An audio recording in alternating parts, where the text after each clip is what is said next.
before we call the panel, and you can ask your questions from the panel later on. May I now request Mr. GHULAM Mustafa Ojan.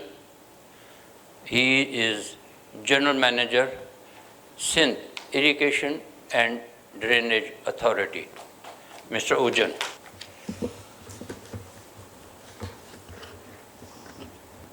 Distinguished ladies and gentlemen, Assalamu alaikum.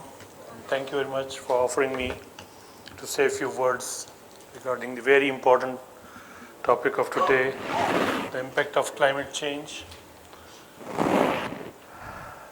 Impacts we are witnessing in our daily life, in our economic life, in our social life. So I will not repeat what my predecessor speakers mentioned here about the causes of climate change on the water sources of the country.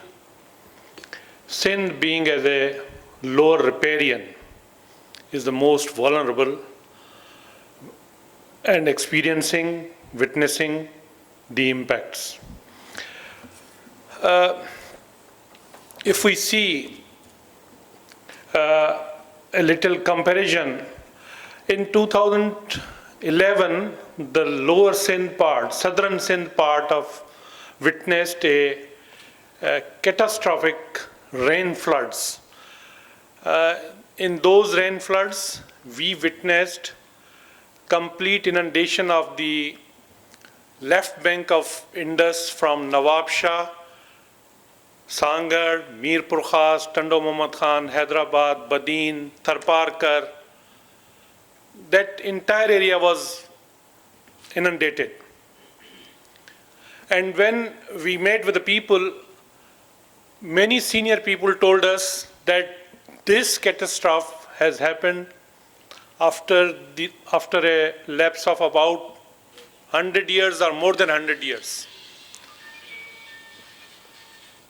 At that time, we were also managing some relief and rescue and rehabilitation works. So we thought at least we are safe for 50 or 100 years. Next time when this will come, hopefully we will be in better position. But strangely, we witnessed another catastrophe in 2015, in 2020, in 2022 recently. So one thing is very clear, that the intensity and frequency of these disasters is increasing. So this is one of the biggest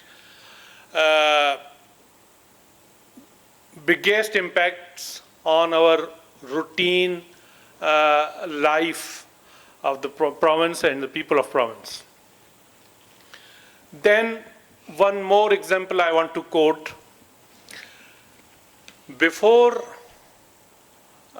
creation of Pakistan, if you compare the figures of Kotri barrage, the last barrage system of Indus, usually downstream Kotri flows were average, I'm talking about average, 85 million acre feet of water which was going downstream of Kotri.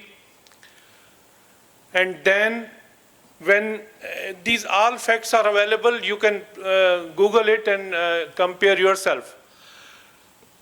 After 1960, from 1960 to 80, from 80 to 2000, and from 2000 to 2020, within a span of 20 years, each year, the escapes to sea are decreasing with a rate of 16 million acre foot average per year.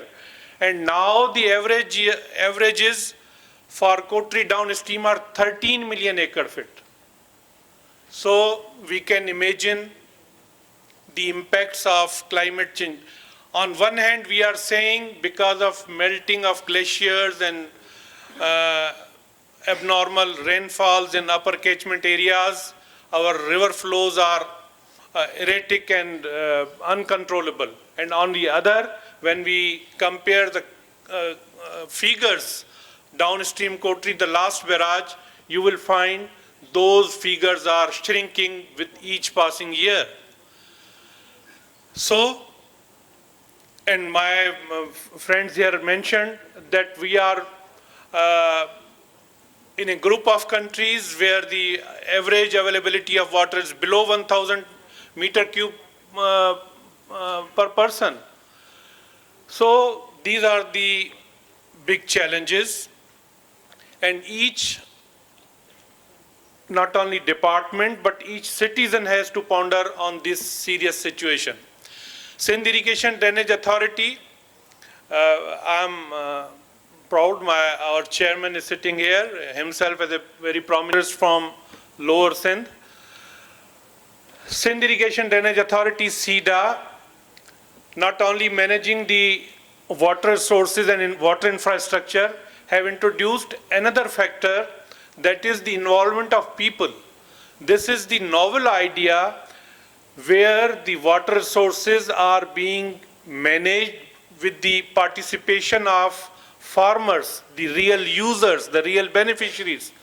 So my humble submission would be, whenever there is any policy making, whenever there are any things to be designed for future, the important factor of participation of the users, participation of the beneficiaries should also be included at all stages, which SIDA is participating by involving farmers in the management of distributaries, minor canals, and by constituting area water boards where the decision making is done not only by the engineers but with the participation of stakeholders from different forums and different fields of life. And at the moment, as my friend Waqar Qadri, the Chief Engineer of the Irrigation Department, told, various projects are being implemented. Recently, Sindh Irrigation Drainage Authority is also implementing a project with the help of World Bank, that is Water and Agriculture Transformation Project. Here, the water resources and the agriculture sector, these both sectors will be jointly managed, jointly worked jointly, so that a combination of water resources with better agricultural production, with better results, better yields, more productivity of water could be achieved. Thank you very much.